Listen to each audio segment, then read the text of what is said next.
Таджики удивили весь мир. Досмотрите это видео до конца, и вы узнаете, как таджикские бойцы ММА стали чемпионами Европы. Подписывайтесь на наши обновления, чтобы всегда оставаться в курсе событий. Таджикские бойцы выиграли 6 медалей открытого чемпионата Европы по смешанным единоборствам, который завершился в Казани. У юниоров в весовой категории 70 кг Бехрус Хуршедзода в финале победил россиянина Абубакара Дзугуева единогласным решением судей 29-28, 30-27, 29-28. Атабек Раджабов в весе 61 кг в финальной схватке взял верх над казахстанцем Абаем Джалалем 30-27 во всех трех раундах. Во взрослой категории таджикистанцы смогли завоевать бронзовые награды. Али Акбар Арзикулов 52 кг, Амир Хамза Исломов 61 и Бахтияр Хусайнов 65. Также Икрамджон Ахмедов 70 кг.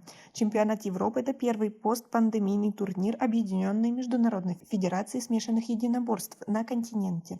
Турнир прошел с 16 по 20 августа. Как вы относитесь к таким достижениям наших соотечественников? Свои ответы напишите нам, пожалуйста, в комментарии.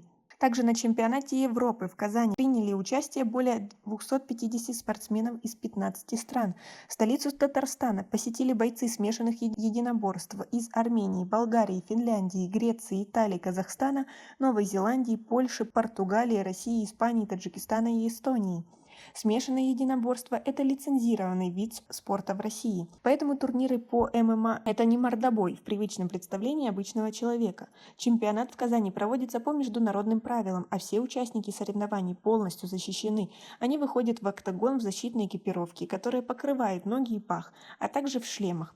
Обслуживает турнир Международный судейский корпус, а на каждом поединке дежурят медицинские службы, отмечали организаторы. Во время церемонии награждения таджикских бойцов присутствовали руководитель Федерации любительских смешанных боевых искусств в Республике Таджикистан Даврон Джураев. А вы следите за достижениями наших спортсменов. Свои ответы напишите нам, пожалуйста, в комментарии. У нас пока на этом все. Оцените наше видео подпиской и лайком. До скорой встречи!